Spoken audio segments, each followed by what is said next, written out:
What's up, Ocean? You got Matt here, coach of your Montreal Milotic, bringing you our draft analysis for the Banlist Battlers League for Season 3. Today, I'm just going to go over the team that we drafted in this ridiculous league that has allowed every single Pokemon in the game except for Mega Rayquaza. Every single one is allowed. I have the possibility to draft any of them. Well, technically I'm the fourth pick in the draft, so if everyone takes an Arceus first, then I can't because there's a limit on 3 Arceuses in the league, because if not, then everyone would have one. And that's kind of insane. Not everyone deserves to have an Arceus, but there are some crazy mons. The primals are allowed. Regular Kyogre is allowed. That's a huge threat. Arceus normal is possibly the scariest mon in this entire format. There's Yveltal, which is very scary as well, and I just think the competition in this league is really good. So we really gotta make sure we have a strong team built around our Uber or Ubers, because we can have 2 of them, and just go from there. So before I do get started, I want to say thank you to everyone who's in the BBL area of the ocean, who's able to help out with the drafting process. So Robert Panda, Brain, Beardy Bennett, Bosnian King, Derp, who else? DS Gaming, Spanik, Metal, Jay, Nacho, Newman, NS Liga. Who else was there? Typhlosion. No, I think Typhlosion. Ryan, Typhlosion 37. There you go. And TK. All of them were amazing helps, and also Scrappy and Tails were big helps as well with their experience in the Ubers tier and with just draft league in general. So huge thanks to all those people for just stepping in and giving me advice when it's a form that I really don't know, because Ubers is not my forte. I don't really enjoy playing just straight up Ubers, but Ubers draft leagues, yeah, sign me up for it. I'm all for that. Anyways, let's get into the rules. So to start off, you have to take a team between, I think it is 10 and 12 mons, 10 being the absolute limit and 12 being the absolute max. Of course, you have a maximum budget of 110 points. So it's pretty good. The most expensive mon is 40 points, but then you look at it, like standard mons are like I think it's like the Uber tier starts at point number 18 or 19 or something, and you can only spend a maximum of, I think it was 49 points or something like that on Ubers. So it's pretty tough to make sure you can't take 2 busted Ubers. You can take 1 Uber, which is still a really strong model. You can take an Aegislash and you can pair it up with something really strong. Like, I don't know, what's a good example? A Deoxys attack, I guess, is a good example. But I don't know if you'd want to pair those 2 together. Anyways, so you get what I'm saying? You can take 1 or 2 Ubers depending on the points they are. 110 points. Any mon that is not considered an Uber can use Z-moves. In this league, Tapu Koko is actually considered an Uber, mostly because of the way it was broken down last season. Last season it was put as a mon that was just before the Ubers tier, and it was taken advantage of because Gypsy actually used multiple mons that were like that, where he had, I think it was a bunch of 16-point mons or 17-point mons, and he had his 2 Ubers that were just busted, and he just used those mons as his only mons he actually brought, and he had like a bunch of like 2-point mons and 1-point mons that just were kind of fodder almost. So yeah, anyways, that's pretty much it. There's no stat passing. You can dry pass only with baton pass. That's important to note. Z moves I already mentioned, and yeah, this is a standard snake draft, so let's go ahead and we'll get right into it. So like I said before, we had the 4th pick in the draft, and I was really looking forward to using Mewtwo for the first time. It has amazing artwork. It's got great screenshots that I can take and animations for thumbnails. It's really cool. It's got great coverage. It's super fast. It hits super hard. No Z moves, unfortunately, but it gets recovery. It gets tons of great things. The only thing it really doesn't do is stealth rocks and hazards. But my front office said no, screw that. This mon should have gone first overall. I don't care if it's 40 points. You are taking it. I took the most expensive mon off the board because of them. They said, what are you doing thinking about getting Mewtwo? Take Primal Groudon. So I took Primal Groudon. This thing is ridiculous. It is probably the best mon in the entire game outside of Mega Rayquaza, which means that, well, it's the best mon in this format. It has really good typing of fire and ground, so it resists fairy. It is 4 times weak to water, but with the Desolate Land ability, making it so water moves aren't even activated, they just can't even work, this thing loses its biggest weakness. So that makes its new biggest weakness ground types, being that it's weak to ground because of its fire typing. It is now neutral to Stealth Rocks, which is a bit of an issue because there is no recovery, so instead of taking 6%, we're taking 12%, which kind of sucks, but its stats really just make up for that. Primal Ground has some of the most insane stat line I've ever seen. It's got 180 base attack, 160 on its defense, and 150 on its special attack, with 100 HP and 90 on both its special defense and speed, which is just insane. It gets an insane amount of setup options like Hone Claws and Bulk Up, Swords Dance, Rock Polish as well. It gets amazing coverage options like fighting moves, dragon moves. It gets obviously its stab and ground moves like Earth Power, Earthquake, and Precipice Blades, Eruption, Fire Punch, Flamethrower, Fire Blast. It then gets, I mentioned Dragon coverage already. It's Steel coverage as well for Fairy types when in reality you're not really going to run too much Steel coverage. You get Thunder Punch as well for those bulky waters that may be a bit annoying. Basically this thing, because it's attack stat and it's typing and just the massive amount of boosts it gets from the sun, it really doesn't have to run anything but its stabs very often. Like the majority of the time it's probably going to run its dual stab plus a rock move plus a setup option or a sub or something like that, or maybe even hazards. So it's just a really well-rounded mon. It can do so many different things, and because of its stat distribution, it can be so bulky. It's one of the best Xerneas checks in all of the Ubers tier, and I'm really excited to see what we can do with Primal Ground. It is the core of our team, but it is 40 points, so we really have to build around it carefully, because if not, we're going to have a tough time picking up wins, even if this thing is just insanely strong. So our next mon is going to be, came, what was it, 20-something picks later? There's 16 teams in the draft. So it came 20-something picks later, and I was kind of hoping to get this thing. I don't have any experience with this next mon at all. I actually kind of dislike it a bit, but I felt like it paired really, really well with Primal Ground. So Primal Ground's biggest weakness is ground typing. Obviously, ground types do a lot of damage to it with the Earthquake, with the Earth Power, and I decided to say, you know what, I will try and nerf the ground moves against me. And you know what I'm talking about. If I say that, I'm talking about Grassy Terrain, which means I picked up Tapu Bulu. Tapu Bulu is an interesting mon. I have, again, never used it before in my life. This is the last Tapu I have to use. I've used all the other ones. It is very similar to Groudon in the fact that it's a very bulky offensive hitter, even though its stat distribution is so much worse. Like, Groudon, 180 attack. Bulu, 130 attack. Groudon, 160 defense. Bulu, 115 defense. Like, the only stat that actually Bulu beats Groudon in is special defense, and it's by 5 points. Anyways, Bulu does a couple things that Groudon really appreciates. The biggest one, though, is the fact that it gets electric or grassy terrain. The reason for that is because Groudon obviously is weak to the ground moves. Grassy terrain reduces Earthquake and Bulldoze, and I think Magnitude as well by 50%. And obviously no one's running Magnitude, but those first two is going to be kind of useful. That's pretty useful. And the other thing is Groudon has no recovery. So you want to make sure it gets some recovery back, because you are going to be taking damage, it's taking hits with this thing, potentially to set up, and then just try and go for a game from there. So as long as I make sure that Groudon is able to take hits, maybe gain back, like you never know, that 6% that it gets that last turn of Grassy Terrain may be super useful, so having that is very important. Bulu is obviously weak to poison moves 4 times, and Groudon resists them, which is very useful. So if my opponent tries to go for a Poison Jab or a Sludge Bomb or something, I have a really, really good switch in Groudon, which can then obliterate them, especially if it's stab options. If they go for a stab Sludge Bomb or something, then my god, you are not taking this Precipice Blades. Like, I do not care. Bulu does get a couple of really solid moves. It does miss out on the fact that it gets or it doesn't miss out on Play Rough, which really sucks. But it gets Wood Hammer, which in terrain no one is going to want to switch in on unless you're a 4 times resist mon. But most of them, like those Steel types, those Bug types, those Grass types, those Poison types, they don't appreciate Groudon. So we're just going to be in a good spot. These two pair really well together, in my opinion, and I'm excited to see them work together. Bulu gets useful status moves like Leech Seed to gain back recovery.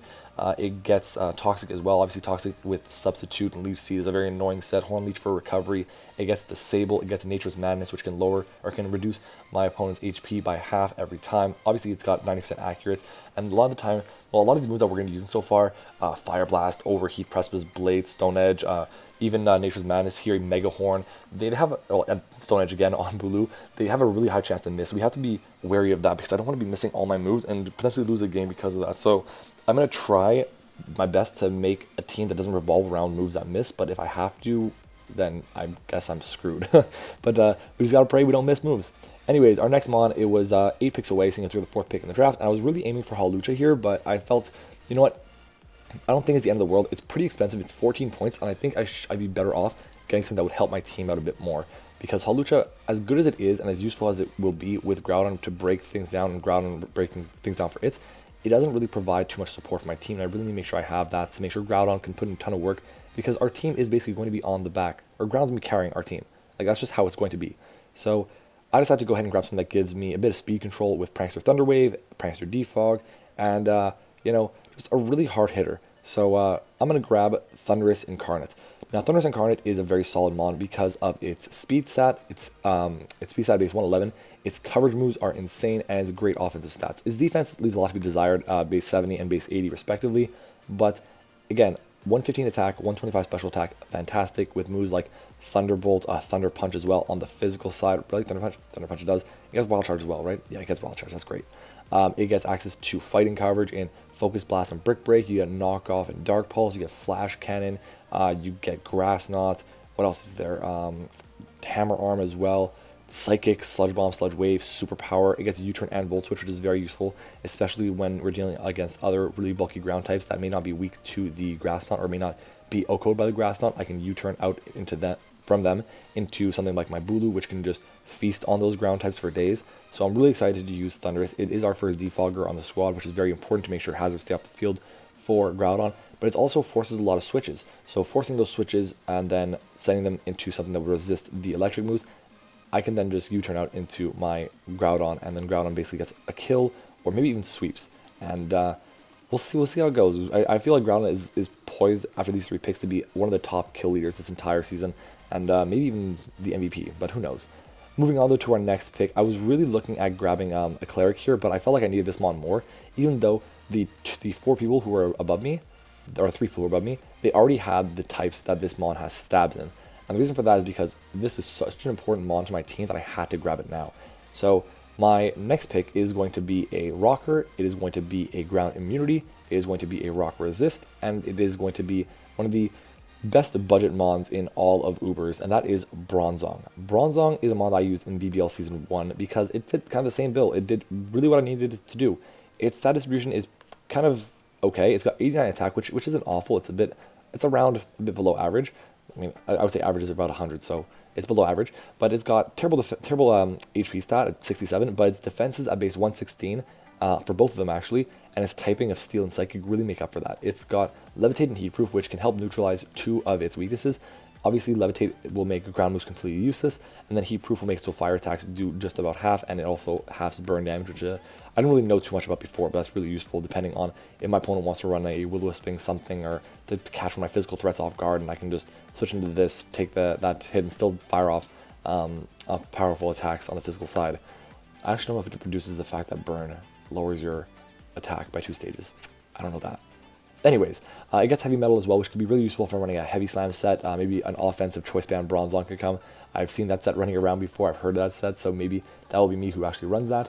But Bronzong does a few things very well that really my team appreciates. And the first one is it is a ground immunity again for the Groudon. So right now, Groudon, its biggest weakness is ground types or ground attacks, and we have 2 immunities and a resist that is even more than just a resist. I would call it like a super resist. Anyways, it gives me Stealth Rocks. It gives me Light Screen and Reflect, which is very nice. It gives me an answer to setup because I can just explode on them whenever I need to, or if I'm afraid that they're going to just take advantage of my Bronzong. It gives me Gyro Wall to prevent against speed control. It gives me Trick Room as well if I want to run a very slow team. I do have a bit of a slower team in some areas, so Bronzong with Trick Room could be very helpful here. But most importantly, like I was saying, it gives me a Stealth Rocker. Making sure that Groudon isn't the one that has to set up hazards is very important, and I just think having Bronzong on the team, it was well worth it grabbing it this early with the 4th pick in the draft, or 4th pick for our draft. And yeah, I'm really happy that our next pick didn't get sniped though, because I should have taken that over Bronzong in that situation. But anyways, our next mod is going to be something very important that our team drastically needs because Groudon desperately needs a Cleric. Our Cleric this season is going to be Umbreon. I don't like Umbreon because it's so passive, and we have 2 really passive mons in Bronzong and Umbreon. Umbreon at least gets Foul Play, so it can kind of stop. I'm sorry about that. I should probably turn off my phone, so just give me 2 seconds to do that. There you go. So they're both very passive mons. Foul Play from Umbreon can deter some physical attackers from setting up, but it doesn't really help out against special offensive threats that are setting up. It doesn't really help out against speed too much if they're special attackers as well, so that's kind of scary. It does get Taunt to help prevent setup. It gets Toxic, it's Synchronized. They try to Toxic me, then they will be Toxic themselves. It gets Wish for recovery. It gets Baton Pass, so I can Wish up, take a hit, go for a Baton Pass, or sorry, I can take a hit, Wish up, take a second hit, Baton Pass into Groudon, and then Groudon will be able to sweep right there. So that'd be very, very threatening for my opponent to deal with. And I think that combination with Groudon is very important, as well as it gets Heal Bell, which is super important because Groudon does not want to be Toxic. It's the only status that really affects it other than Sleep. So very important that we make sure we keep the Toxic and Sleep off our Groudon this season. Anyways, there's not really too much for me to say about Umbreon. I would like to say let me try this again. I would like to say I want to run a curse set with Baton Pass. I think it was Blinn who ran a curse set with Baton Pass into his Hitmonlee, and he then used the White Herb, and it neutralized the speed drop and activated his Unburden, and it just swept me. It was terrifying. So hopefully Umbreon could do something like that, even though it's only dry passing. So we'll see what Umbreon can do for this season. Moving on though, our next pick, our pick number 6, I really wanted to make sure I had more hazards. After I drafted Groudon, I went to the Ubers tier and I just like messed around a bit, tried using some teams, and the team that I had was a Deoxys lead team with a Focus Sash, Deoxys Speed with Spikes and Stealth Rocks and Taunt, and I think I had Knockoff or Psycho Boost. I think I had Psycho Boost. Okay, anyways, so that team was really good, but mostly because I can make sure, I could guarantee that I can get Spikes and I could solve my opponent from getting up hazards. So this is a fast Spiker, a fast Taunter. It gets priority in Ice Shard. It gets really good stab options on both the physical and special side, seeing as it actually has both the same stat on physical and special side at base 70, which is pretty bad. But it's mostly meant to just be an offensive Spiker, meant to be an annoyance for my opponent with Thunder Wave and Will-O-Wisp and I don't think it's Encore actually. I should probably check if it does. That'd be really good if it did. Frostlass. Do you get Encore? Please tell me you do. That'd be very, very cool. No, it gets Endure. So, oh well. But it gets Destiny Bond, which is very threatening, so my opponent will have to deal with that.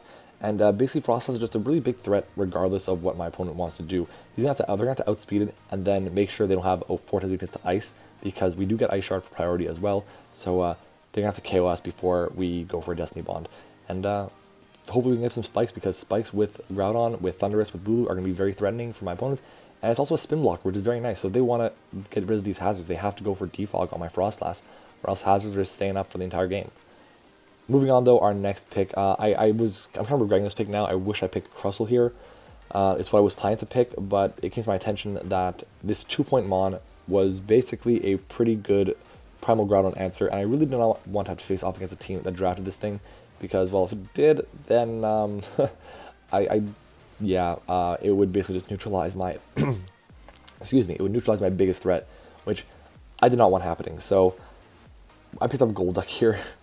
I did snipe a couple people. I sent like 5 people apparently, but I definitely feel like I should have picked Crustle after the draft, because my team is lacking some more Spikes and some more Stealth Rocks after looking at the final roster. So very unfortunate that I did get taken from me, and this is where I was going to take Crustle, but I was going to take it in the next round anyways. But instead, because I got sniped, I had to go ahead and take my Unburdened Mon. And yes, I decided to grab an Unburdened Mon.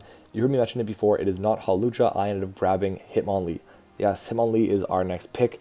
It is a very, very, very strong Unburdened Mon. It gets Unburdened, of course. It gets priority in Fake Out and Mach Punch and Bullet Punch, I believe, as well. It gets Reckless High Jump Kick, which is a very threatening move. It gets Knock Off and Poison Jab and Iron Head. It gets Earthquake as well, and Rock Slide. I don't think it gets Stone Edge. No, it definitely does get Stone Edge. I'm pretty sure I've seen it use Stone Edge. But it also gets access to, I think Limber is the other ability, which could be useful depending on if we're going up against something like a Klefki. So it's got 3 really good, or pretty useful at least, abilities with really good coverage. It's got decent speed at base, I think it's 87. It's pretty strong. I think its attack might be 130 if I'm mistaken. Let's try and see on Showdown. Hitmonlee is 120 attack. But yeah, it's also a pretty especially defensive sponge, and very importantly, it gives me a rapid spinner, which is very nice to have, because I don't want to be getting rid of my hazards when my Groudon could be going in on a game as long as hazards stay up. So that's Hitmonlee. It's a very solid Mon. It's not going to be running the Unburden set every week like Hawlucha would most likely be doing, but I'm very confident in the fact that a Scarf Hitmonlee could do tons of work. Just a Hitmonlee with Life Orb, High Jump Kick, with the Reckless ability, and with Mach Punch for priority could be very threatening as well. So I'm excited to give Hitmonlee a shot. It's going to be tons of fun to use again. Hopefully, it actually puts in work, because the last time I used it, I really struggled, and I just wanted to do well this season. Moving on, though, our next pick. I wanted this Mon from the jump, and we actually only have 5 points left, by the way, guys. We used a total of, I think it was 80 points on our first 4 picks. So 40 for Groudon, 15 for Bulu, 15 for Thundurus, and 10 for Bronzong. So that's 40, yeah. That's insane. So we have 5 points left, and I'm only going to use 4 of these points, and I could have drafted another Mon, but I really didn't feel like I wanted to. Just in case I want to make a transaction, I wouldn't have to drop 2 Mons, which counts as 2 transactions. So I felt like having 10 Mons for now would be the limit, and all I needed. So our next Mon is going to be something that, again, I was targeting from the beginning as a bulky water, as a grounded poison type, and that is going to be Marini. Marini was 2 points only. It is a very, very bulky Mon with Merciless and with, I believe, Limber as well, and then definitely with Regenerator. It gets the Violite, it gets access to the Violite, which is very important because it massively increases its defense and special defense. Its typing already is pretty fantastic. It allows me to absorb Toxic Spikes. It's got Toxic that never misses. It has Toxic Spikes itself. It gets Baneful Bunker. I'm pretty sure, at least I should probably double check that. That's a lot of double checking in this video, but Baneful Bunker, let's see, it's only Toxic Spikes. Damn, that's kind of unfortunate, but it's okay. We still have Marini, which does a ton of similar things to Toxic Spikes in terms of Toxic Stalls, sets up Toxic Spikes, gets rid of Toxic Spikes for us. Scald is very nice as well, one of the best moves in the game, of course, and I'm very excited to use Marini. And even though it may not come to all the games or very many games, it probably will come to, I mean, except for Golduck, because Golduck is kind of like a throwaway pick. Outside of Golduck, it probably comes to the least amount of games because it's just not as useful, especially because there's so many Ubers. But that's okay. Everyone has to prep for it no matter what, because if they don't, then Marini can just go in and just outstall their entire team. They gotta bring knockoff. They gotta bring a Psychic, Ground, Electric move, or I think that's it, right? Psychic, Ground, and Electric. Yeah, they have to bring one of those moves, and it's gotta be a move that hits hard enough to beat me. Because trust me, I have brought a Earthquaking Donphan and actually was not able to beat the Marini without getting a crit. So yeah, you gotta make sure you got a bulky. Or sorry, not bulky, but a very powerful strong mon, or a mon that's a steel type. Steel types do a pretty good job against Marini because it's obviously or poison types because they're immune to the toxic. Moving on though to our final pick, I think I've talked long enough about Marini, and I decided to grab an old favorite of mine that came to many games in last season of the BBL, and that is Volbeat. Volbeat is the mascot of the Volbeatles, my friend group, and This mon was taken because it gives me a few things I really wanted as well. It gives me a backup defogger because right now my defog is my Thunderous and it is my rapid spinning Hitmonlee. So I really wanted to get this thing because of that. It also gives me Prankster Thunderwave. It gives me Prankster Tailwind as well. Just like Thunderous, it gives me U-Turn for momentum. Unfortunately, no one has to worry about the tail going with Tompass set, but that's okay. I still think Volbeat can put in a lot of work, and if it doesn't, well then it's only 2 points, and I can drop it to grab a 3-point mon. So hopefully that is there. That is an option as well. It gets Seismic Toss for consistent damage. Not very useful against mons with over 100 base HP because they can just have substitute up, and they can make sure their subs are never broken by Seismic Toss. But regardless, I'm excited to use Volbeat again. It came to a lot more games last season than I anticipated, and hopefully it can provide a lot of utility for my Groudon, Bulu, and my Thundurus. So that's our team, guys. Let me know what you think about it. It's pretty passive. It's not definitely not the best team I built, but that kind of is going to happen when you draft them on for 40 points out of your 110-point budget. But I'm excited. I'm excited to give it a shot. I think we made the best of a difficult situation after drafting Groudon, but at the same time, Groudon will just auto-win so many matchups. It's not even funny. Like, neutralizing my opponent's water types, which are some of the best Pokemon in the game, and just obliterating them back with a fire move or a ground move or whatever is going to be so much fun. So I'm excited to give this thing a shot. If you guys are excited for this season of the BBL, if you are hyped to see me use Primal Groudon or to see it in action, make sure to leave a like on the video. Of course, subscribe to the channel if you haven't already. We are creeping up to around 650. We're still a little while away, about 6:30 right now at the time of recording this, but we're creeping up on that mark. And yeah, thanks guys for watching. I hope you enjoyed it. There's also our Discord server, which you can check out in the description below. There's tons of different chats there, team building chats, mock chats if you need help there, drafting advice rolls, everything what you can think of for Draft League is going to be, everything that you can think of for Draft League is going to be there. Thank you for watching, everyone. Hope you enjoyed it. Again, make sure to like, comment, and subscribe, and I will see you next time.